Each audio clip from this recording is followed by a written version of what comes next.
সিংগাইর সরকারি কলেজ একাদশ শ্রেণীর ব্যবসা শিক্ষা শাখার শিক্ষার্থীবৃন্দ,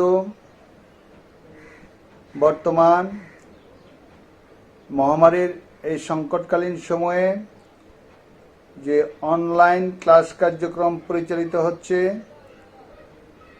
সিংগাইর কলেজ ফেসবুক পেজে এসে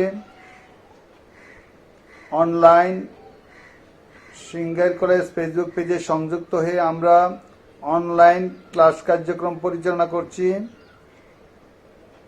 আজকে উৎপাদন ব্যবস্থাপনা ও বিপণন বিষয়ের উৎপাদন ব্যবস্থাপনা ও বিপণন দ্বিতীয় পত্রের পঞ্চম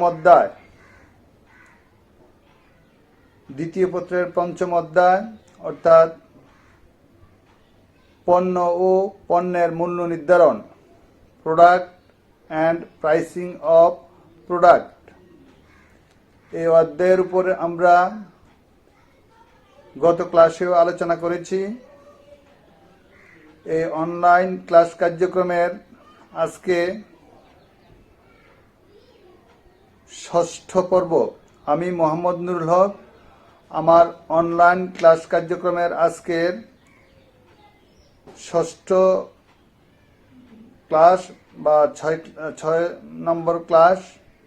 এই ক্লাসে আমরা আজকে উৎপাদন ব্যবস্থাপনা ও বিপণন দ্বিতীয় পত্রের পঞ্চম অধ্যায়, পণ্য ও পণ্যের মূল্য নির্ধারণ, product and pricing of product, এই অধ্যায়ের থেকে গত ক্লাসে এই অধ্যায় থেকে যা আলোচনা করেছি তার পরবর্তী যে আলোচনা সেটা হচ্ছে পণ্য হিসাবে ভোগ্যপণ্য বাজারজাতকরণের বিবেচ্য বিষয় এবং শিল্প পণ্যের বাজারজাতকরণের বিবেচ্য বিষয় এবং পণ্যের জীবনচক্র এই সম্পর্কিত বিষয়ে আমরা আলোচনা করব। প্রথমত ভোগ্যপণ্য এবং ভোগ্যপণ্য বাজারজাতকরণের বিবেচ্য বিষয় বা ভোগ্যপণ্য বাজারজাতকরণ পদ্ধতি। আমরা এর আগে ক্লাসে যে আলোচনা করেছি, পণ্য বলতে কি বোঝায়, পণ্যের স্তর এবং পণ্যের শ্রেণীবিভাগ হিসাবে ভোগ্যপণ্য এবং শিল্পপণ্য, ভোগ্যপণ্যের শ্রেণীবিভাগ, শিল্পপণ্যের শ্রেণীবিভাগ এবং ভোগ্যপণ্য এবং শিল্পপণ্যের বিপণন বৈশিষ্ট্য। আজকের আলোচনায় ভোগ্যপণ্য এবং শিল্পপণ্যের বাজারজাতকরণ বিবেচ্য বিষয় বা বাজারজাতকরণ পদ্ধতি। এর মধ্যে প্রথমত ভোগ্যপণ্য বাজারজাতকরণের বিবেচ্য বিষয় বা বাজারজাতকরণ পদ্ধতি। আমরা ভোগ্যপণ্য বলতে যেটা বুঝি সেটা হচ্ছে যে পণ্য ভোগের উপযোগী, অর্থাৎ কোনো রকমের কোনো প্রক্রিয়াকরণ ছাড়াই যে পণ্য ভোক্তা ভোগের উপযোগী এমনতর পণ্যকেই বলা হয় ভোগ্যপণ্য। ভোগ্যপণ্যের যে শ্রেণীবিভাগ, এই শ্রেণীবিভাগের আলোকে আমরা দেখতে পাই এক এক পণ্যের ক্ষেত্রে এক এক রকম বৈশিষ্ট্য এবং এই সমস্ত বৈশিষ্ট্যের আলোকে বাজারজাতকরণ বিষয়ে বিভিন্ন রকমের শ্রেণীবিভাগের প্রেক্ষিতে বিভিন্ন রকমের বাজারজাতকরণ পদ্ধতি বা বাজারজাতকরণের বিষয়ে বিবেচনা করতে হয়। সেই কারণে ভোগ্যপণ্য বাজারজাতকরণের বিবেচ্য বিষয়ে বা বাজারজাতকরণ পদ্ধতিতে বাজারজাতকারী যে সমস্ত বিষয়গুলো বিবেচনা করেন বা বাজারজাতকরণের যে বিষয়গুলোকে কনসিডার করেন সে সমস্ত বিষয়সমূহ হচ্ছে, যেমন ভোগ্যপণ্য বাজারজাতকরণের দোকানের অবস্থান, ভোগ্যপণ্য বাজারজাতকরণের দোকানের অবস্থান, বন্টন প্রণালী, নিয়মিত সরবরাহ, ক্রেতার আয়, বাজারজাতকরণ প্রসার, চাহিদার প্রকৃতি, ক্রয় আচরণ, পণ্য তুলনা, ফ্যাশন প্রবণতা, পণ্যের ফ্যাশন প্রবণতা, বিক্রয় কেন্দ্রের সংখ্যা, তারপর যে বিক্রয়োত্তর সেবা এবং ব্র্যান্ড ও মুরুকীকরণ, এমনতর বিষয়গুলাকে বিবেচনা করে ভোগ্যপণ্য বাজারজাতকরণ করা হয়। একজন বাজারজাতকারী বা উৎপাদনকারী এমন সব বিষয়গুলোকে বিবেচনা করে বাজারজাতকরণ, ভোগ্যপণ্য বাজারজাতকরণ ক্ষেত্রে বিবেচনা করে থাকেন। এর মধ্যে প্রথমত হচ্ছে সেটা হচ্ছে দোকানের অবস্থান। ভোগ্যপণ্য বাজারজাতকরণের দোকান, ভোগ্যপণ্য আমরা যে সমস্ত পণ্য সচরাচর আশেপাশের উৎস থেকে ক্রয় করি এবং প্রতিনিয়ত প্রয়োজন পুড়িয়ে গেলে ক্রয় করি, এমনতর পণ্যই হচ্ছে ভোগ্যপণ্য। ভোগের উপযোগী পণ্য ভোগ্যপণ্য। সেই পণ্য কি বলে হাট বা বাজার, আশেপাশের যে কি বলে পাড়া মহল্লা বা মার্কেট, জনাকীর্ণ স্থান, এমন সব স্থানে কিন্তু ভোগ্যপণ্যের বিপণী বা ভোগ্যপণ্যের দোকান গড়ে ওঠে। তাই জনাকীর্ণ স্থান, হাট, বাজার বা গ্রাম কি বলে পাড়া মহল্লার মানুষের আবাসিক বিষয়গুলোকে বিবেচনা করেই এই সমস্ত স্থানের দোকান কি করতে হয়, ভোগ্যপণ্য বাজারজাতকরণের জন্য দোকানের অবস্থান নিতে হয়। তাহলে এ হচ্ছে প্রথম সেটা হচ্ছে দোকানের অবস্থান। তারপরে হচ্ছে বন্টন প্রণালী। বন্টন প্রণালী বলতে যেটা বোঝায়, অর্থাৎ উৎপাদনকারী তার উৎপাদিত পণ্য যেই প্রক্রিয়ায় বা যে মাধ্যমে ভোক্তার দোরগোড়ায় পর্যন্ত পৌঁছায়, সেইটাকে বলা হয় বন্টন প্রণালী। যেহেতু ভোগ্যপণ্যের ভোক্তারা সারা দেশে ছড়িয়ে ছিটিয়ে আছেন, কি বলে যে বিভিন্ন প্রেক্ষাপটে, যে কি বলে যে দ্বীপাঞ্চল, চরাঞ্চল, পাহাড়ি অঞ্চল, তারপরে গ্রাম অঞ্চল, তারপরে শহরাঞ্চল, উপশহর, হাট, মানে কি বলে এমনভাবে ভোগ্যপণ্যের সারা দেশে বিচ্ছিন্ন বিক্ষিপ্তভাবে ছড়িয়ে ছিটিয়ে আছে ভোগ্যপণ্যের ক্রেতা। তাহলে তাদের দোরগোড়ায় পণ্য পৌঁছতে গেলে বাজারজাতকারীকে বা উৎপাদনকারীকে বন্টন প্রণালী হিসেবে পরোক্ষ বন্টন প্রণালী ব্যবহার করতে হয়, এবং পরোক্ষ বন্টন অনেকটা দীর্ঘ বন্টন প্রণালী। তাহলে ভোগ্যপণ্য বাজারজাতকরণের ক্ষেত্রে দীর্ঘ বন্টন প্রণালী ব্যবহার করতে হয়। তাহলে এ হচ্ছে ভোগ্যপণ্য বাজারজাতকরণের দ্বিতীয় যে মানে আলোচনার ধারাবাহিকতা, দ্বিতীয় যে পয়েন্ট, সেটা হচ্ছে বন্টন প্রণালী। তারপরে হচ্ছে নিয়মিত সরবরাহ। নিয়মিত সরবরাহ বলতে ভোগ্যপণ্য ক্রেতা বা ভোক্তা যে প্রয়োজনের ক্রয় করে, প্রয়োজন পুড়েই গেলেই ভোক্তা সেই পণ্য আবার ক্রয় করে। তাই ভোগ্যপণ্যের আশেপাশের উৎস থেকে ক্রেতা পণ্য ক্রয় করতে গিয়ে চাহিদায় যাতে ঘাটতি না থাকে, ক্রেতার প্রয়োজন অনুসারে, চাহিদা অনুসারে নিয়মিত যাতে পণ্যের সরবরাহ থাকে, এমন দিক বিবেচনা করেই ক্রেতা প্রতিনিয়ত ভোগ্যপণ্য এবং ক্রেতা মানে ভোক্তারা প্রতিনিয়তই কোনো না কোনো ভোগ্যপণ্য প্রতিনিয়তই বা প্রত্যেক দিনই ক্রয় করে থাকে। তাই তো কোনো এলাকার ভোক্তা চাহিদার আলোকে ভোক্তাদের ক্রয় প্র্যাকটিস বা তাদের ক্রয় আচরণ কেমন, তার ভিত্তিতে ভোক্তা বাজারজাতকারীকে বা উৎপাদনকারীকে পণ্যের নিয়মিত সরবরাহে যাতে ঘাটতি না হয়, সেই দিক বিবেচনা করেই ভোগ্যপণ্য নিয়মিত সরবরাহ বা মজুদ রাখতে হয়। তারপর হচ্ছে ক্রেতার আয়। ক্রেতার আয়,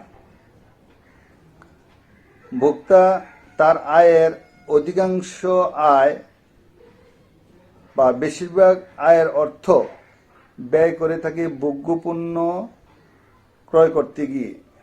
জীবন ধারণের উপযোগী যে সমস্ত পণ্য, সেই সমস্ত পণ্য ক্রয় করতে গিয়ে ভোক্তা তার বেশিরভাগ অর্থ ব্যয় করে থাকেন এবং তার আয়ের বেশিরভাগ অর্থই ভোগ্যপণ্য ক্রয় করতে ব্যয় হয়। তাই তো কোনো জনগোষ্ঠী বা কমিউনিটি বা কোনো এলাকার জনসাধারণের আয়ের বা ভোগের আয়ের পরিবর্তন থেকে তার ভোগের যে পরিবর্তন আসে এবং তার ভোগ প্রবণতার মধ্যে যে পরিবর্তন আসে, আয় বাড়লে কি বলে যে পণ্য সামগ্রী, কি বলে যে ব্র্যান্ড বা পণ্য সামগ্রীর গুণাবলী বা উন্নততর দিকগুলা, এমনতর বিষয়গুলোকে বিবেচনা করে ভোক্তার আয়ের দৃষ্টিকোণ থেকে এমনতর বিষয়গুলোকে বিবেচনা করেই উৎপাদনকারী ভোগ্যপণ্য বাজারজাত করে থাকেন বা বাজারজাত করতে হয়। ভোক্তার এগেল ভোক্তার আয়।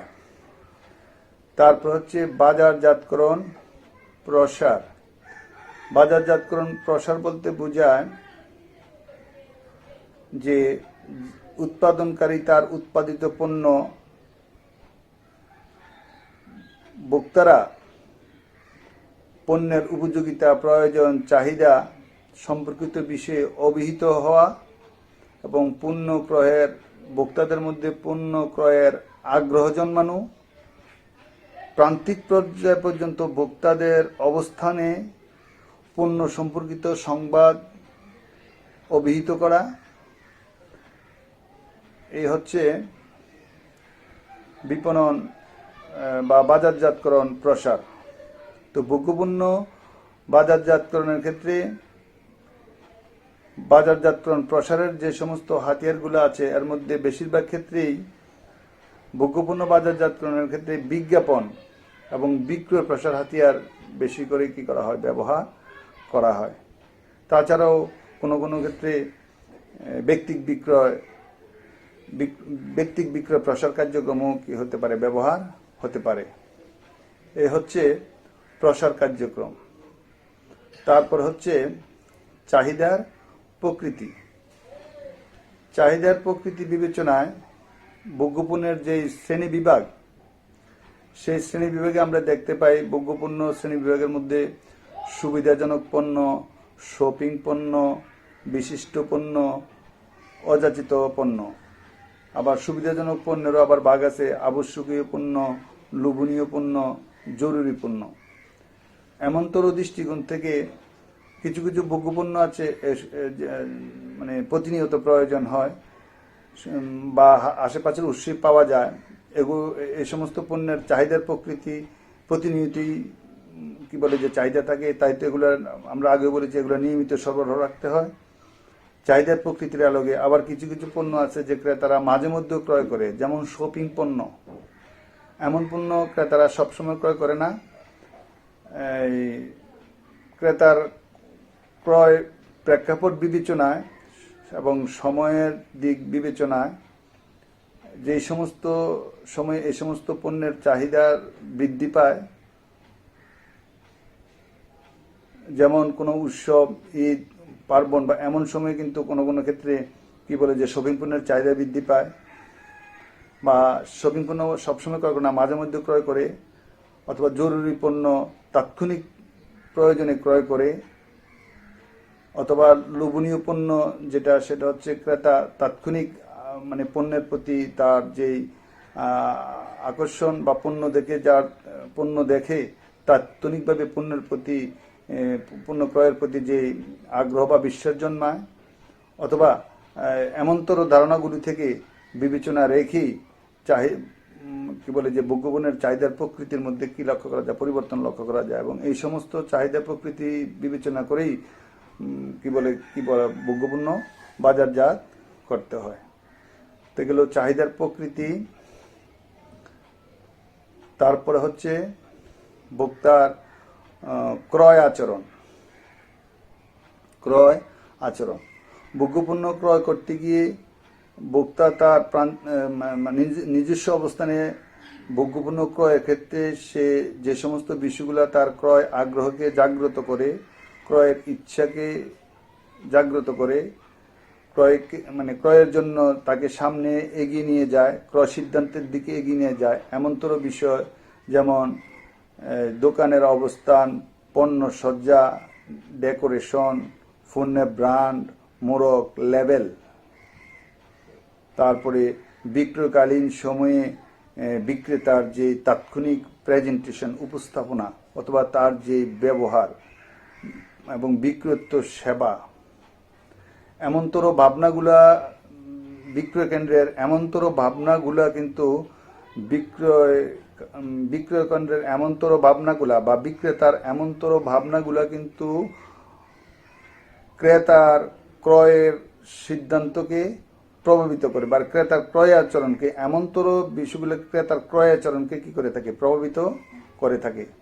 তাই তো ভোগ্যপণ্যের বিক্রেতা হিসেবে বা বাজারজাতকারী হিসেবে বা উৎপাদনকারী হিসেবে প্রান্তিক পর্যায়ে ক্রেতারা ভোগ্যপণ্য ক্রয়ের ক্ষেত্রে তার নিজের অবস্থান থেকে প্রান্তিক লেভেলে ভোগ্যপণ্যের যে বিক্রয় কেন্দ্র, এই বিক্রয় কেন্দ্রের যেই সাজসজ্জা, পণ্য সজ্জা এবং বিক্রয় কেন্দ্রের ডেকোরেশন, যে পণ্যের যে লেবেল, পণ্যের যে প্যাকেজ, এই সমস্ত বিষয় এবং বিক্রয়কর্মীর যে তাৎক্ষণিক উপস্থাপনা বা তার যে ব্যবহার এবং পণ্য ক্রয়ের পরে পরবর্তী পর্যায়ে যে সমস্ত নিশ্চয়তা, এমন বিষয়গুলা বা কেমন হতে পারে, এগুলাকে বিবেচনা করেই ক্রয় আচরণ ক্ষেত্রে ভোক্তার এই সমস্ত বিষয়গুলা লক্ষ্য করা যায়। ক্রয় আচরণের ক্ষেত্রে ভোক্তা পণ্য ক্রয় আচরণের ক্ষেত্রে এমনতর বিষয়গুলা লক্ষ্য করা যায়। তারপর হচ্ছে পণ্য তুলনা। ক্রেতা, ভোগ্যপণ্যের ক্রেতা বা ভোক্তা পণ্য ক্রয় করতে গিয়ে যে ব্র্যান্ডের পণ্য ক্রয় করতে চায়, সেই ব্র্যান্ড ক্রয় করাকালীন বা ওই ব্র্যান্ডের প্রতি পূর্ব থেকে দুর্বলতা থাকলেও দোকানে বা বিক্রয় অবস্থানে আরও একই জাতীয় পণ্যের যে সমারোহ বা অন্য পণ্যের সাথে এই পণ্যের মূল্য তুলনা, গুণাগুণ যাচাই বা কার্যক্ষমতা যাচাই বা নতুন পণ্যের মধ্যে নতুনত্ব কোনো বিষয় নিয়ে আসলো কিনা, এমনতর বিষয়গুলো কিন্তু ক্রেতা জানতে চায় বা ক্রেতা যাচাই বাছাই করে। তাই তো ক্রেতা পণ্য তুলনার দিক থেকে বিভিন্ন ব্র্যান্ডের পণ্য থাকলে সেই বিষয়টাকে বিবেচনা করেই বাজারজাতকারী বা কি বলে যে উৎপাদনকারী পণ্য বাজারজাতকালীন সময়ে, ভোগ্যপণ্য বাজারজাত করাকালীন সময়ে এই পণ্য তুলনার বিষয়টা কি করতে হয়, বিবেচনা করতে হয়। পণ্য তুলনা বিবেচনা করতে হয় বলেই পণ্য তুলনার ক্ষেত্রে অন্য পণ্যের তুলনায় তার প্রস্তাবিত পণ্যের মান, গুণাগুণ, কার্যক্ষমতা, বৈশিষ্ট্য বিষয়গুলো কেমন, আবার দোকান কি বলে যে বিক্রয় কেন্দ্রে একই জাতীয় পণ্যের একাধিক ব্র্যান্ড বা অনেক রকম কি বলে যে বহু ব্র্যান্ড কি করতে হয়, ভোক্তার চাহিদা পূরণের জন্য, ভোক্তার প্রয়োজন অনুসারে পণ্য যাতে যোগান দেওয়া যায় সেই দিক বিবেচনা করেই পণ্য বাজারজাত করতে হয়। তারপর হচ্ছে ফ্যাশন প্রবণতা। ভোগ্যপণ্য বাজারজাতকরণে ফ্যাশন ভোক্তারা যে সমস্ত পণ্য ক্রয় করে, যে কি বলে মানুষের জীবনমান, স্টাইল বা মানুষের জীবনবোধ থেকে প্রতিনিয়ত ব্যবহার্য জিনিস বা পণ্য সামগ্রীর মধ্যে প্রতিনিয়ত কি বলে যে স্টাইল, ডিজাইন, এগুলোর মধ্যে কি আসতেছে, পরিবর্তন আসতেছে। এবং এগুলোর সামগ্রীগুলো ফ্যাশনের মধ্যে কি আসতেছে, পরিবর্তন আসতেছে। তাহলে ভোগ্যপণ্য বাজারজাতকরণের ক্ষেত্রে সংশ্লিষ্ট বাজারজাতকারী বা প্রতিষ্ঠান সংশ্লিষ্ট পণ্যের প্রচলিত কি বলে যে ফ্যাশন বা ডিজাইন কেমন, সেটাকে বিবেচনা করেই তার বাজারে যে পণ্য ছাড়তেছে সেটার যে নতুনত্ব বা গ্রহণযোগ্যতার মাত্রায় আধুনিকতা বা ফ্যাশন কেমন সেগুলোকে বিবেচনা করতে হয়। সেটা হচ্ছে ফ্যাশন প্রবণতা। তারপর হচ্ছে বিক্রয় কেন্দ্রের সংখ্যা। যেহেতু ভোগ্যপণ্য প্রতিনিয়ত চাহিদা সৃষ্টি হয়, প্রতিনিয়ত ভোক্তারা বিভিন্ন প্রয়োজনে ভোগ্যপণ্য ক্রয় করে এবং প্রয়োজন ফুরিয়ে গেলে আবার ক্রয় করে, এমন তো দৃষ্টিকোণ থেকে ভোগ্যপণ্যের বিক্রয়ের সংখ্যা আশেপাশে উৎস যত বেশি হয় তত ভালো। তাই তো বাজারজাতকারীকে এমন স্থানে যেখানে অধিক সংখ্যক বিক্রয় কেন্দ্র এবং কি বলে যে অল্প জায়গাতে অধিক সংখ্যক বিক্রয় কর্মতৎপরতা থাকে, সেই দিকগুলো কি করতে হয়, বিবেচনা করতে হয়। বিক্রয় কেন্দ্রের সংখ্যা। তারপর হচ্ছে বিক্রয়োত্তর সেবা। কিছু কিছু যদিও ভোগ্যপণ্য, তবুও কিছু কিছু পণ্য আছে যে সমস্ত পণ্য বিক্রয়ের পরে বিক্রয়োত্তর সেবার প্রয়োজন হয়। যেমন শপিং ভোগ্যপণ্য হিসেবে শপিং পণ্য, যেমন টেলিভিশন অথবা কম্পিউটার, রেফ্রিজারেটর বা এই সমস্ত ইলেকট্রনিক আইটেম, অথবা আবার অন্য কোনো পণ্য হইতে পারে যেটা কি বলে বিক্রয়োত্তর সেবা, বা এটার এই জাতীয় পণ্যের ব্যবহারকালীন সময়ে কোনো পরামর্শ বা এমনতর বিষয়গুলা কেমন হতে পারে, যদি ক্রেতা ক্রয় করার পরে কোনো সমস্যা উদ্ভব হয় তাহলে সেই সমস্যা কিভাবে বিক্রেতা সমাধান করবে, তাই না? এমনতর বিষয়গুলোকে বিবেচনা করেই ভোগ্যপণ্য বিক্রয়োত্তর সেবার দিকগুলোকে বিবেচনা করেই ভোগ্যপণ্য কি করতে হয়, বাজারজাত করতে হয়। তাহলে এ গেল বিক্রয়োত্তর সেবা। তারপরে হচ্ছে ব্র্যান্ড ব্র্যান্ড ও মোড়কীকরণ। ব্র্যান্ড ও মোড়কীকরণ পণ্য বাজারজাতকরণের ক্ষেত্রে বাজারজাতকারী তো সে যে পণ্য উৎপাদন করে তার ব্র্যান্ড পরিচিতি থাকে, কিন্তু আবার বাজারজাতকারী বা যারা দোকানে যে মানে ভোগ্যপণ্য বাজারজাত করেন, তারা কিন্তু আবার ভোগ্যপণ্য বাজারজাতকরণের ক্ষেত্রে কি বলে যে ক্রেতা বিভিন্ন গুণাবলী সম্পন্ন বিভিন্ন ভোক্তার চাহিদা, বিভিন্ন ক্রেতার চাহিদা পূরণ করতে গিয়ে বিভিন্ন ক্রেতা বা ভোক্তা বিভিন্ন ব্র্যান্ডের প্রতি কি থাকতে পারে, দুর্বলতা থাকতে পারে বা তাদের আগ্রহ থাকতে পারে। তাই বাজারজাতকারী তার সংশ্লিষ্ট পণ্যকে বাজারজাত করতে গিয়ে দোকানের অবস্থানে অথবা ব্যবসা কেন্দ্রে, ভোগ্যপণ্য বিক্রয় কেন্দ্রে ভোগ্যপণ্য বাজারজাতকরণের ক্ষেত্রে পণ্যের ব্র্যান্ড একাধিক বা বিভিন্ন প্রতিষ্ঠিত বিভিন্ন ব্র্যান্ডের পণ্য এবং পণ্য গ্রহণ বা পণ্যের অন্যতম যেটা ধারক ও বাহক, সেটা হচ্ছে মোড়কীকরণ। আর পণ্যের মোড়কীকরণের বিষয়টা কিন্তু প্রান্তিক পর্যায়ে ভোক্তা বা পণ্য ক্রয়কারী পণ্যের মোড়কের বিষয় কি দিয়ে থাকে, তার আলাদা আগ্রহ থাকে এবং যে পণ্যের মোড়ক ভালো বা মোড়ক আকর্ষণীয়, পণ্যের ধারক হিসেবে আলাদা বৈশিষ্ট্য অন্য পণ্য থেকে ধারণ করে, এমনতর বিষয়কে গুরুত্ব দিয়ে ভোক্তা কি করে থাকে, পণ্য ক্রয় করে থাকে। তাহলে উৎপাদনকারী বা বাজারজাতকারীকে পণ্যের ব্র্যান্ড এবং মোড়কীকরণ সংক্রান্ত বিষয়টা কি করতে হয়, পণ্য বাজারজাতকরণের ক্ষেত্রে কি করতে হয়, বিবেচনা করতে হয়।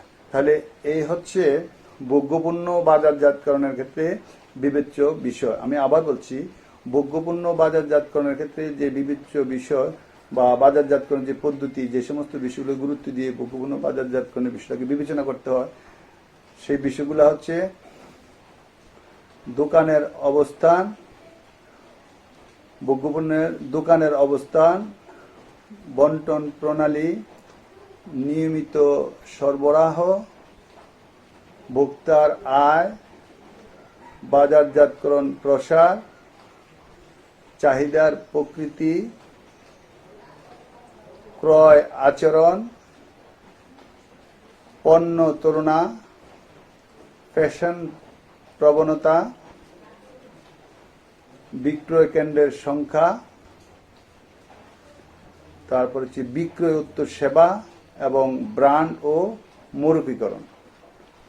এই হচ্ছে ভোগ্যপণ্য বাজারজাতকরণের বিবেচ্য বিষয়। তারপরে আমরা এখন যেটা আলোচনা করব, ভোগ্যপণ্যের পরে শিল্পপণ্য, এবং শিল্পপণ্যের বাজারজাতকরণের বিবেচ্য বিষয়। আমরা এর আগে আলোচনা করেছি শিল্পপণ্য বলতে কি বোঝায়। আজকেও আলোচনার ধারাবাহিকতা। আসলে শিল্পপণ্য হচ্ছে এমন পণ্য যে পণ্য তৈরিকালীন বা পণ্য উৎপাদনীতে যে প্রক্রিয়াকরণ, সেই পণ্য তৈরি করতে যে প্রক্রিয়াকরণ, পুনরায় পণ্য উৎপাদনে যে পণ্য ব্যবহার হয়, পণ্য প্রক্রিয়াকরণে যে পণ্য ব্যবহার হয়, অথবা চূড়ান্ত পণ্য প্রক্রিয়াকরণে যে পণ্য ব্যবহার হয়, এমনতর পণ্যকেই বলা হয় শিল্প পণ্য। যারা ব্যবসায়ী বা উৎপাদনকারী তারাই হচ্ছে শিল্পপণ্যের ক্রেতা। উৎপাদনকারী যেমন কোনো কি বলে যে বেকারি বা বিস্কিট উৎপাদনকারী প্রতিষ্ঠান, তারা যদি ময়দা ক্রয় করে তাহলে তার সেই ময়দাটা তার জন্য কিন্তু শিল্পপণ্য। আবার একইভাবে শিল্পপণ্য সে যে ময়দা মানে বিস্কিট উৎপাদন করে তার যে মেশিনারি অর্থাৎ তার জন্য যে যন্ত্রপাতি, সেটাও কিন্তু তার শিল্পপণ্য। তাহলে যে পণ্য মানে চূড়ান্ত পণ্য উৎপাদন বা প্রক্রিয়াকরণে যে পণ্য ব্যবহার হয় সেই পণ্যকেই বলা হয় ভোগ্যপণ্য। কাঁচামাল, যন্ত্রাংশ, যন্ত্রপাতি, এগুলো হচ্ছে ভোগ্যপণ্য শিল্প পণ্য। ঠিক একইভাবে শিল্পপণ্য বাজারজাতকরণের ক্ষেত্রেও কিছু বিষয় শিল্পপণ্যের বৈশিষ্ট্যের আলোকে, যে শিল্পপণ্যের যে বৈশিষ্ট্যগুলো আমরা বলছিলাম, শিল্পপণ্যের বৈশিষ্ট্যের আলোকে শিল্পপণ্য বাজারজাতকরণের ক্ষেত্রে যে স্বতন্ত্র বাজারজাতকরণের বিবেচ্য বিষয়গুলা, যেমন শিল্পপণ্য বাজারজাতকরণের যে বিবেচ্য বিষয়সমূহ, যেমন বন্টন প্রণালী, বিক্রয়োত্তর সেবা, বাজারজাতকরণ প্রসার, তারপর হচ্ছে লিজিং, চুক্তিবদ্ধ ক্রয়, সুনাম, মূল্য প্রতিযোগিতা, চাহিদার স্থিতিস্থাপকতা, বিক্রয় কেন্দ্রের অবস্থান, এমনতর বিষয়গুলোকে বিবেচনা করে শিল্পপণ্য বাজারজাত করতে হয়। এবং এগুলি হচ্ছে শিল্পপণ্য বাজারজাতকরণ পদ্ধতি বা শিল্পপণ্য বাজারজাতকরণের বিবেচ্য বিষয়। আমরা যে পয়েন্টগুলো উল্লেখ করলাম তার আলোকে যদি আমরা শিল্পপণ্য বাজারজাতকরণের বিবেচ্য বিষয় বা পদ্ধতি নিয়ে আলোচনা করি, সেটা হচ্ছে প্রথমত আমরা যেটা বললাম সেটা হচ্ছে বন্টন প্রণালী। ভোগ্যপণ্য বাজারজাতকরণের ক্ষেত্রে বর্তমান সময়ে প্রত্যক্ষ বন্টন প্রণালী বা সরাসরি ক্রয় প্রস্তাব এর মাধ্যমে ভোগ্যপণ্য কি করা হয়, মাধ্যমে যে প্রণালী সেটা কি করা হয়, অর্থাৎ ভোগ্যপণ্যের বন্টন প্রণালী ছোট বা ভোগ্যপণ্যের প্রত্যক্ষ বন্টন প্রণালী কি করা হয়, ব্যবহার করা হয়। ভোগ্যপণ্যের ক্রেতার সংখ্যা কিন্তু কম, সেই কারণে এবং ক্রেতারা অনেক যাচাই বাছাই করে স্বয়ং নিজে উপস্থিত থেকে অথবা ব্যক্তিগত ওরকম সম্পর্কের মাধ্যমে ভোগ্যপণ্য বাজারজাতকরণের ক্ষেত্রে বন্টন প্রণালী হিসেবে যা হতে পারে সেটাই কি করা হয়, ব্যবহার করা হয়। তাহলে ভোগ্যপণ্য বাজারজাতকরণের ক্ষেত্রে প্রত্যক্ষ বন্টন প্রণালী কি করা হয়, ব্যবহার করা হয়। আর শিল্পপণ্য বাজারজাতকরণের ক্ষেত্রে তারপরে হচ্ছে বন্টন প্রণালী, তারপর হচ্ছে বিক্রয়োত্তর সেবা। শিল্পপণ্য বাজারজাতকরণের ক্ষেত্রে ভোগ্যপণ্যের তুলনায় অধিকতর গুরুত্বপূর্ণ হচ্ছে শিল্পপণ্যের ক্ষেত্রে বিক্রয়োত্তর সেবা। কেননা শিল্পপণ্যের যারা ক্রেতা, শিল্পপণ্যের উচ্চ মানসম্পন্ন, উচ্চ মূল্য সম্পন্ন, উচ্চ প্রযুক্তি সম্পন্ন যে পণ্য শিল্পপণ্যের ক্রেতা ক্রয় করে, ক্রয়ের পর তার ব্যবহারকালীন সময়ে, পণ্য প্রক্রিয়াকালীন সময়ে পণ্যের যে সমস্ত কি বলে যে অভিযোগ আপত্তি বা পণ্যের বিক্রয় পরবর্তী যে সমস্ত সেবাসমূহ উৎপাদন কেন্দ্রে পণ্য মেশিনারি সংযোজন, মেশিনের কার্যক্ষমতা চালু, তারপরে পণ্যের প্রক্রিয়াকরণ, প্রেক্ষাপটে মেশিন যন্ত্রপাতির ব্যবহার, কাঁচামালের ব্যবহার, এমনতর দৃষ্টিকোণ থেকে বিক্রয়োত্তর সেবার প্রয়োজন হয়। তাই তো শিল্পপণ্যের বিক্রেতাকে বা বাজারজাতকারীকে শিল্পপণ্য বাজারজাতকরণের ক্ষেত্রে বিক্রয়োত্তর সেবার বিষয়টা অধিকতর, মানে যারা শিল্পপণ্যের তারা অধিকতর গুরুত্ব সহকারে বিবেচনা করে এবং এই বিবেচনার বিষয়টিকে শিল্পপণ্যের বাজারজাতকারী হিসেবে শিল্পপণ্যের যারা ক্রেতা তাদের দৃষ্টিকোণ থেকেই বাজারজাতকারীকে চিন্তা ভাবনা করতে হয়। এ হচ্ছে শিল্পপণ্যের বিক্রয়োত্তর সেবা সম্পর্কিত বাজারজাতকরণের বিবেচ্য বিষয়। তারপর হচ্ছে শিল্পপণ্যের কি বলে যে তৃতীয় যেই বাজারজাতকরণ বিবেচ্য বিষয় আলোচনার ধারাবাহিকতা, তৃতীয় যেই পয়েন্ট সেটা হচ্ছে বাজারজাতকরণ প্রসার। বাজারজাতকরণ প্রসার, শিল্পপণ্য যারা ক্রেতা তারা তাদের পণ্য সম্পর্কিত ধারণা, পণ্যের কার্যক্ষমতা এবং পণ্যের সাথে অন্যান্য যে সমস্ত বিষয় জড়িত আনুষঙ্গিক বিক্রয় শর্তাবলী হিসাবে যে সমস্ত ক্রয় শর্তাবলী হিসাবে যে সমস্ত বিষয়কে গুরুত্ব দিয়ে শিল্পপণ্যের ক্রেতারা পণ্য ক্রয় করে থাকে, এই সমস্ত বিষয়ে শিল্পপণ্যের ক্রেতাদেরকে অবহিতকরণ সংক্রান্ত বিষয়ে যে কর্মসূচি বা কার্যক্রম সেটা বেশিরভাগ ক্ষেত্রে হচ্ছে ব্যক্তিক যোগাযোগ, অথবা ব্যক্তিগত যোগাযোগ, সেটা টেলিফোন বা ব্যক্তিগত সরাসরি উপস্থিত থেকে যে যোগাযোগ, অথবা কি বলে যে কোনো ক্ষেত্রে শিল্পপণ্যের মানে প্রসার কার্যক্রম হিসাবে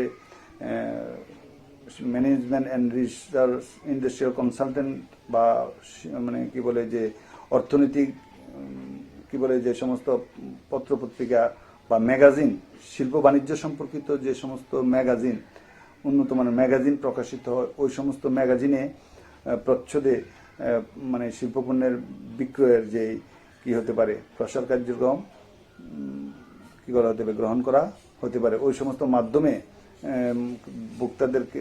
ক্রেতাদেরকে অবহিত হওয়ার জন্য বা সরাসরি তাদেরকে যোগাযোগের মাধ্যমে শিল্পপণ্যের ক্রেতা হিসেবে তাদের সাথে সম্পর্ক রাখতে হয় বা তাদেরকে বিষয়ে শিল্পপণ্যের ক্রয় সম্পর্কিত বিষয়ে তাদেরকে অবহিত করতে হয়। তাহলে শিল্পপণ্যের যেই বাজারজাতকরণ প্রসার সেটা বেশিরভাগ হচ্ছে ব্যক্তিক বিক্রয়, সেটা হচ্ছে ব্যক্তি বিক্রয়। প্রসার কার্যক্রমে ব্যক্তিক বিক্রয়টাই বেশিরভাগ ব্যবহার হয়। তবে কোনো ক্ষেত্রে যে উল্লেখযোগ্যভাবে যে কি বলে যে ম্যাগাজিন বা ডাইজেস্ট শিল্প বাণিজ্য সম্পর্কিত বিভিন্ন যেই পুস্তিকা প্রকাশিত হয় ম্যাগাজিন হিসেবে, সেগুলোতে শিল্পপণ্যের প্রসার কার্যক্রম কি করা যেতে পারে, গ্রহণ করা যেতে পারে। তারপরে হচ্ছে প্রথম হচ্ছে শিল্পপণ্য বাজারজাতকরণে বন্টন প্রণালী, তারপরে হচ্ছে বিক্রয়োত্তর সেবা, তারপরে হচ্ছে প্রসার কার্যক্রম, তারপরে বা বাজারজাতকরণ প্রসার, তারপরে হচ্ছে চতুর্থ হচ্ছে লিজিং। যেহেতু মানে শিল্পপণ্য ক্রয় করাকালীন সময়ে শিল্পপণ্যের ক্রেতা যে যা ক্রয় করেন অধিক মূল্যের এবং উচ্চ মানসম্পন্ন এবং উচ্চ মূল্যের এবং উচ্চ প্রযুক্তি সম্পন্ন কোনো ক্ষেত্রে, অধিকাংশ ক্ষেত্রে, তাহলে এই সমস্ত পণ্য ক্রেতা ক্রয়কালীন সময়ে একসাথে মূল্য পরিশোধ করা যায় না। তাই ব্যবসায়িক প্রেক্ষাপট বিবেচনায় বাকিতে পণ্য বিক্রি করা হয়। বাকিতে পণ্যের বিষয়টা হচ্ছে লিজিং, অর্থাৎ কিস্তিতে যে মূল্য পরিশোধ। তাহলে শিল্পপণ্যের যারা বিক্রেতা বা বাজারজাতকারী তারা ক্রেতার দৃষ্টিকোণ থেকে পণ্য বাজারজাতকরণের থেকে বাকিতে বিক্রয়ের সুবিধাকে ক্রেতার দৃষ্টিকোণ থেকে কিভাবে বিবেচনা করে পণ্য বাজারজাতকরণ পলিসি বা সেটা গ্রহণ করা যায় সেটা ভাবতে হয়। আর সেই পদ্ধতির মধ্যে সবচেয়ে যেটা হচ্ছে লিজিং পদ্ধতিতে যে বিক্রয়, অর্থাৎ বাকিতে বিক্রয় করতে গিয়ে যে তার যে পলিসি সেটা সেভাবেই ভাবতে হয় লিজিং। তারপর হচ্ছে চুক্তিবদ্ধ ক্রয়। চুক্তিবদ্ধ ক্রয় বলতে যেটা বোঝায় সেটা হচ্ছে পণ্য ক্রয়কালীন সময়ে, যেহেতু শিল্পপণ্য ক্রয়ের ক্ষেত্রে উচ্চ মূল্য, উচ্চ মানসম্পন্ন পণ্য এবং উচ্চ প্রযুক্তি বা শিল্পপণ্য ক্রয়ের সাথে যে শিল্পপণ্য ক্রয়ের সাথে ক্রয় পক্ষ হিসাবে বিক্রেতার সাথে পণ্য বৈশিষ্ট্যের বিভিন্ন বিষয়, পণ্যের মূল্য পরিশোধ সংক্রান্ত বিভিন্ন বিষয়, পণ্যের বিক্রয়োত্তর সেবা সম্পর্কিত বিভিন্ন বিষয়, এমনতর বিষয়গুলোর খুঁটিনাটি বিষয়গুলোকে বিক্রয় কমিটিতে পর্যালোচিত আলোচনার বিষয়ের প্রেক্ষাপটে এই বিক্রেতার সাথে ক্রয় চুক্তি সম্পাদনের মাধ্যমে এই শিল্পপণ্যের ক্রেতারা কি করে থাকেন, ক্রয় করে থাকেন। তাই তো ক্রয় চুক্তি কি বলে যে শিল্পপণ্যের ক্ষেত্রে, শিল্পপণ্য বাজারজাতকরণের ক্ষেত্রে এমনভাবে চিন্তাভাবনা বা বিবেচনা করতে হয়। তারপরে হচ্ছে আমরা লিজিং, চুক্তিবদ্ধ ক্রয়।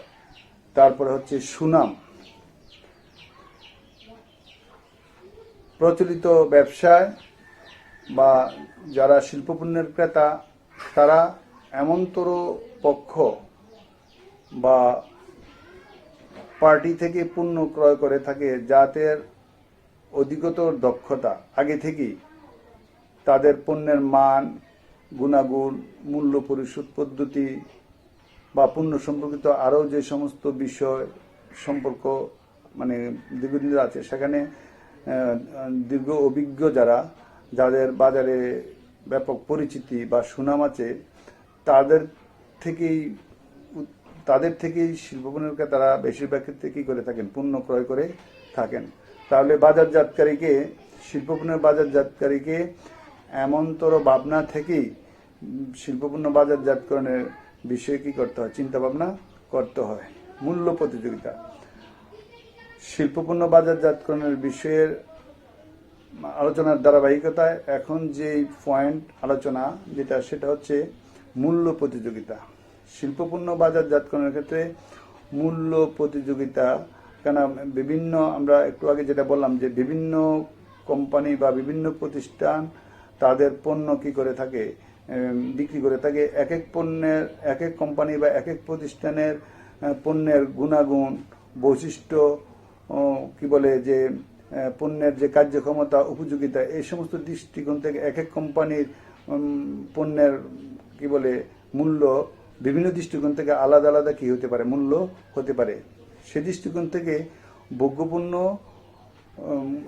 শিল্পপণ্যের ক্ষেত্রে খুব একটা কি লক্ষ্য করা যায় না, মূল্য প্রতিযোগিতা কি করা যায় না, লক্ষ্য করা যায় না, এমনতর বিষয়। তারপরে হচ্ছে বিক্রয় কেন্দ্রের অবস্থান, ব্যবসায়ের অবস্থান।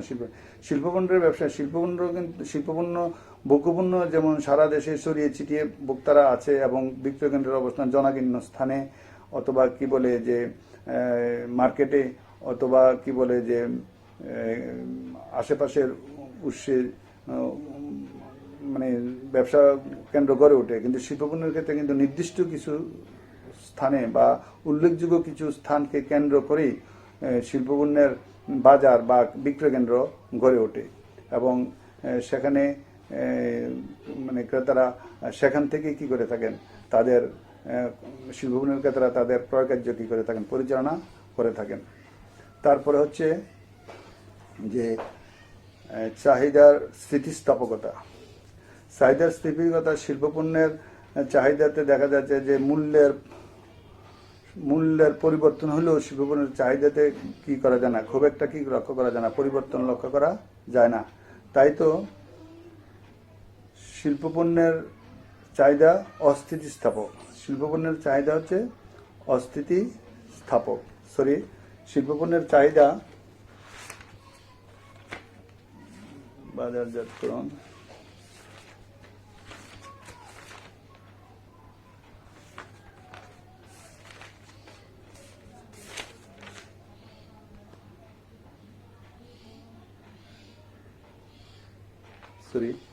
শিল্পপণ্যের চাহিদা অস্থিতি স্থাপক। শিল্পপণ্যের চাহিদা অস্থিতি স্থাপক। তাহলে এই হলো শিল্পপণ্য বাজারজাতকরণের বিবেচ্য বিষয়।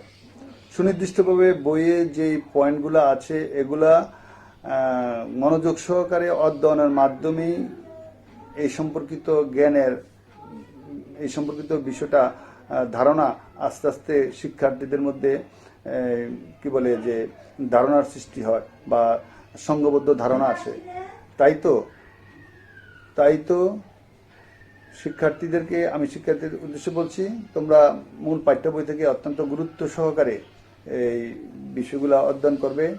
আমরা এখন যেটা পাঠ করলাম আমরা যেটা আলোচনা করলাম সেটা হচ্ছে শিল্পপণ্য বাজারজাতকরণের বিবিচ্য বিষয় বা শিল্পপণ্য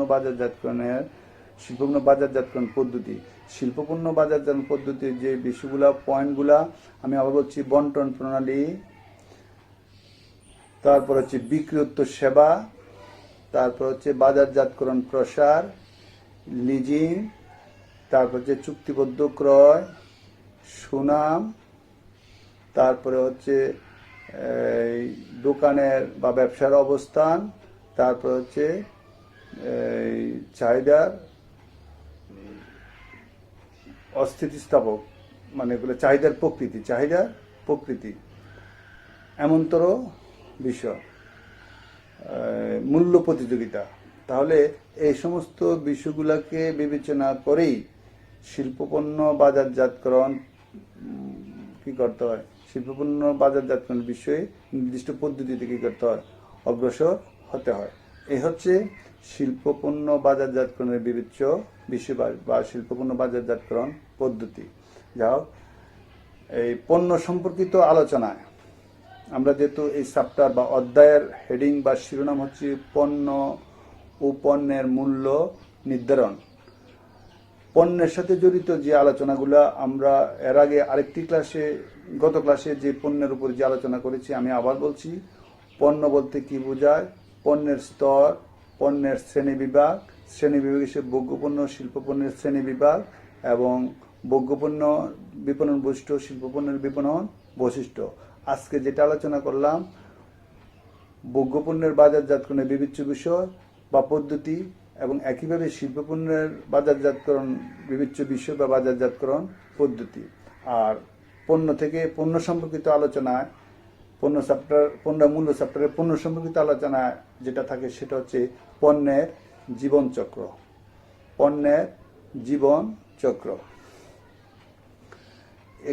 মানুষ যেমন জন্মগ্রহণ করার পর তার শিশু, শৈশব, কৈশোর, যুবক, তারপরে মধ্যবয়স্ক বা বৃদ্ধ এমনগুলা স্তর অতিক্রম করে, ঠিক একইভাবে একটি পণ্য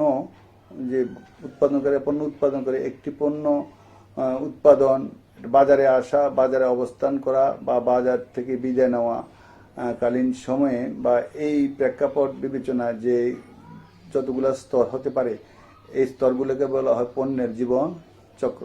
একটি পণ্য মানুষ জন্মগ্রহণ করার সাথে সাথে যেমন বিভিন্ন পর্যায়ে যে সমস্ত পরিচর্যার মাধ্যমে সে পরিপূর্ণ জীবন তার সন্ধিক্ষণের দিকে এগিয়ে যায়, একটি পণ্য তার উন্নয়ন থেকে শুরু করে বাজারে আসা, বাজারে অবস্থান করা, বাজার থেকে বিদায় নেওয়া, এমনতর প্রেক্ষাপটে তার বিভিন্ন রকমের বাজারজাতকরণ কৌশল গ্রহণ করতে হয়।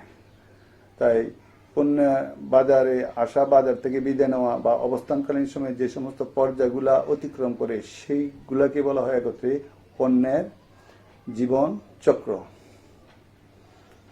বা পণ্যের জীবনচক্রের যে স্তর বা ধাপ।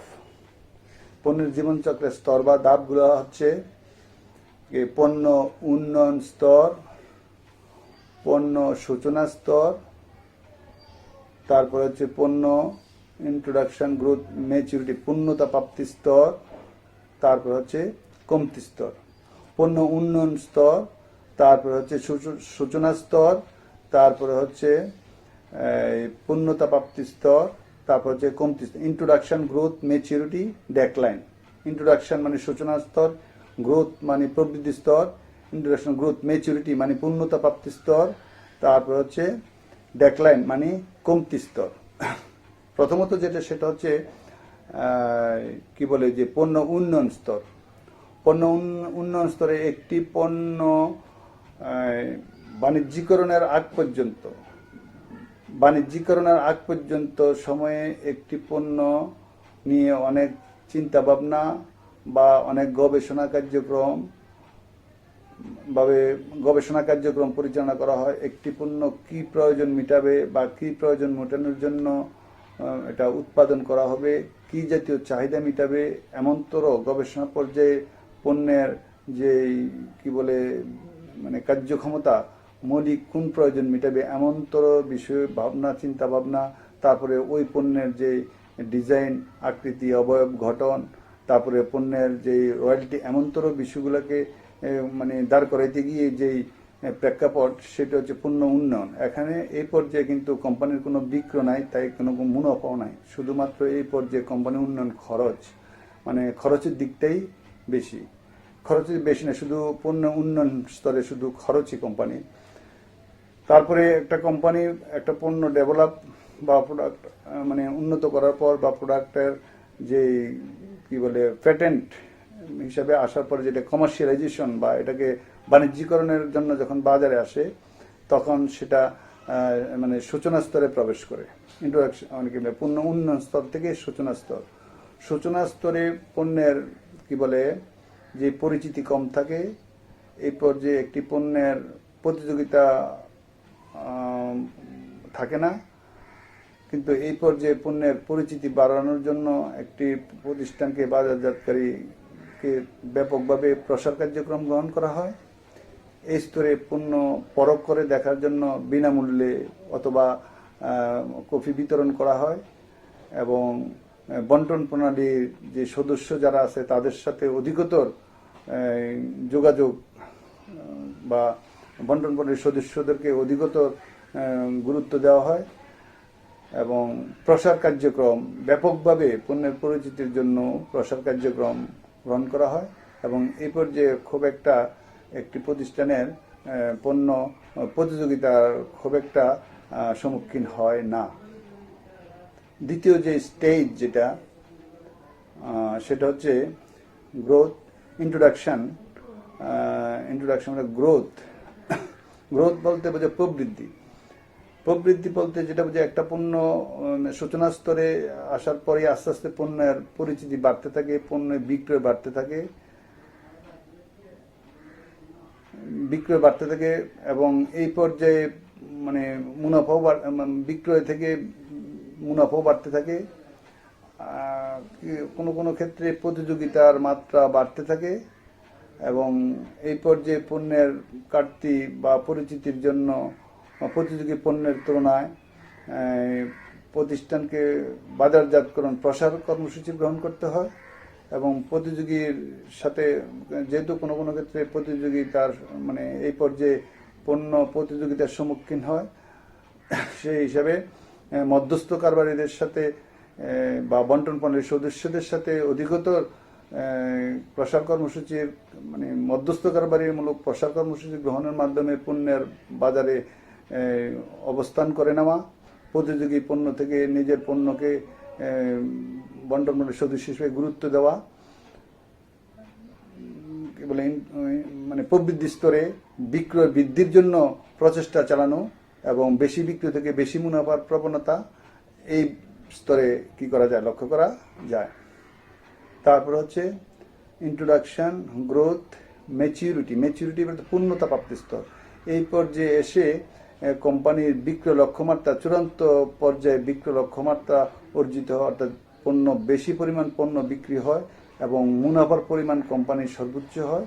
এবং এই পর্যায়েও কোম্পানি তার অবস্থা ভেদে তার কি বলে যে বাজারজাতকরণ মানে প্রতিযোগিতায় টিকে থাকার জন্য বেশি পরিমাণে প্রসার কর্মসূচি হিসেবে তার যে সমস্ত যে বিষয় যে বিজ্ঞাপন, ব্যক্তি বিক্রয় প্রসার, গণসংযোগ, এর মধ্যে যেটা যেভাবে গুরুত্ব পাওয়ার কথা ঠিক সেই দিক বিবেচনা করে যদি বন্টন প্রণালীর বন্টন প্রণালীর সদস্যদেরকে শক্তিশালী করে বিক্রয় বাড়ানোর প্রচেষ্টা হয়, তাহলে বন্টন প্রণালীর মধ্যস্থকারের উদ্দেশ্যে যে বিক্রয় প্রসার কর্মসূচি অথবা কি বলে টানা কৌশলের মাধ্যমে যদি কোম্পানি প্রসার কর্মসূচি গ্রহণ করে, তাহলে ওই পণ্যের ভোক্তা পর্যায়ে চাহিদা সৃষ্টির জন্য যে প্রসার কর্মসূচি, এমনভাবে সে তার বাজারজাতকরণ প্রসার কর্মসূচি গ্রহণ করতে পারে। এবং এই পর্যায়ে কিন্তু মানে কোম্পানি বা প্রতিষ্ঠানের পণ্য অধিকতর প্রতিযোগিতার সম্মুখীন হয়, অধিকতর প্রতিযোগিতার সম্মুখীন। আর প্রতিযোগিতাকে মোকাবেলা করতে গেলেও প্রস্তাবিত পণ্যের যে গুণাগুণ, বৈশিষ্ট্য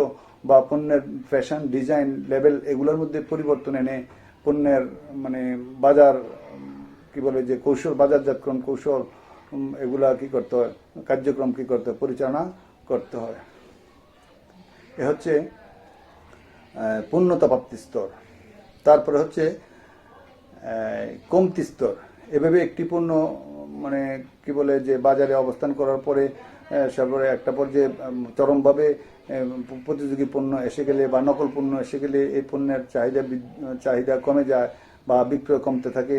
আবার এই কমতি অবস্থাও বিভিন্ন ধরনের বাজারজাতকরণ ট্রিটমেন্ট দিয়ে বা বাজারজাতকরণ কৌশল গ্রহণ করে পণ্যের গুণাবলী বা পণ্যের ডিজাইন, পণ্যের যে কি বলে ফ্যাশন পরিবর্তন বা প্রতিযোগী পণ্যের বিভিন্ন বিষয়ের আলোকে এই পণ্যের মধ্যে কি যাতে পরিবর্তন আনা যায়, এমনতর বিষয়গুলিকে এই পর্যায়ে পণ্য উন্নয়ন খরচ বা পণ্য রিডেভেলপমেন্ট বা রিঅ্যারেঞ্জ করে কি বলে যে কমতি স্তরে, যদি কমতি স্তর তবুও পণ্যকে কি জীবনমান দেওয়ার জন্য, যে বাজারে টিকে থাকার জন্য কি করা হয়, টিকিয়ে রাখার জন্য কি করা হয়, চেষ্টা করা হয়। তবে এই পর্যায়ে এসে মুনাফার পরিমাণ কমে যায়, বিক্রির পরিমাণও কমে যায়। তাহলে এমনতর মৌলিক বৈশিষ্ট্যগুলা প্রত্যেকটা পণ্য বাজারে আসা, বাজারে অবস্থান করা, বাজার থেকে বিদায় নেওয়া পর্যন্ত সময়ে যে মানে যে গুরুত্বপূর্ণ স্তরগুলো অতিক্রম করে, এগুলো হচ্ছে কি পণ্যের জীবন চক্র। এবং এই জীবন চক্রের যে স্তরগুলো আমি আবার বলছি, সেটা হচ্ছে পণ্য উন্নয়ন স্তর, তারপরে হচ্ছে সূচনা স্তর, তারপরে হচ্ছে প্রবৃদ্ধি স্তর, তারপরে হচ্ছে পূর্ণতা প্রাপ্তি স্তর, তারপরে হচ্ছে কমতি স্তর। এভাবে প্রত্যেকটা স্তরই আলাদা আলাদা স্তর বিবেচনা, প্রত্যেকটা ক্ষেত্রে আলাদা আলাদা বাজারজাতকরণ কৌশল। আমরা যে বিষয়গুলা প্রত্যেকটা পর্যায়ের আলোকে কি কি বাজারজাতকরণ, উল্লেখযোগ্য বাজারজাতকরণ কৌশল হতে পারে, এই সম্পর্কিত বিষয়ে আলোচনা করলাম। এবং এই আলোচনার মাধ্যমে আমরা যেটা বললাম যে এটা একটা গ্রাফ আছে, যে তোমরা মূল বইয়ের মধ্যে দেখবে যে যেহেতু আমরা একটা ঘরোয়া পরিবেশে এইভাবে অনলাইন পদ্ধতিতে ক্লাস কার্যক্রম পরিচালনা করছি, সেখানে এইভাবে উপস্থাপনের সুযোগ না, কিন্তু তোমরা মূল বইয়ের মধ্যে দেখবে যে বইয়ের মধ্যে পণ্যের জীবন চক্র সম্পর্কিত একটা চিত্র আছে, এবং চিত্রে যে গ্রাফটা কিভাবে বিভিন্ন পর্যায়ে গ্রাফের অবস্থান কেমন থাকে, যে পণ্য উন্নয়ন স্তরে, তারপরে ইন্ট্রোডাকশন স্তরে, তারপরে হচ্ছে গ্রোথ স্টেজে, ম্যাচুরিটি স্টেজে এবং ডেক্লাইন স্টেজে। তাহলে প্রত্যেকটা স্তরে আলাদা আলাদা বৈশিষ্ট্যগুলা, বাজারজাতকরণ বৈশিষ্ট্যগুলা কেমন হয়, প্রত্যেক পণ্যকে কেন্দ্র করে বইয়ের মধ্যে যে পণ্যের জীবন সম্পর্কিত আলোচনা আছে, মূল পাঠ্য বই থেকে তোমরা গুরুত্ব সহকারে পাঠ করবে। এবং আজকের এই আলোচনার মাধ্যমে পণ্য এবং মূল্য সম্পর্কিত আলোচনার যে অধ্যায়, এই অধ্যায়ের পণ্য সম্পর্কিত আলোচনার বিষয়ে মোটামুটি আমরা আজকে ধারাবাহিক আলোচনার মাধ্যমে, বিস্তারিত আলোচনার মাধ্যমে আমরা শেষ করলাম। পরবর্তী পর্যায়ে আমরা মূল্য সম্পর্কিত বিষয়ে আলোচনা করব। আজকের আলোচনা পর্যন্তই। তোমরা ভালোভাবে পাঠ করবে, অধ্যয়ন করবে।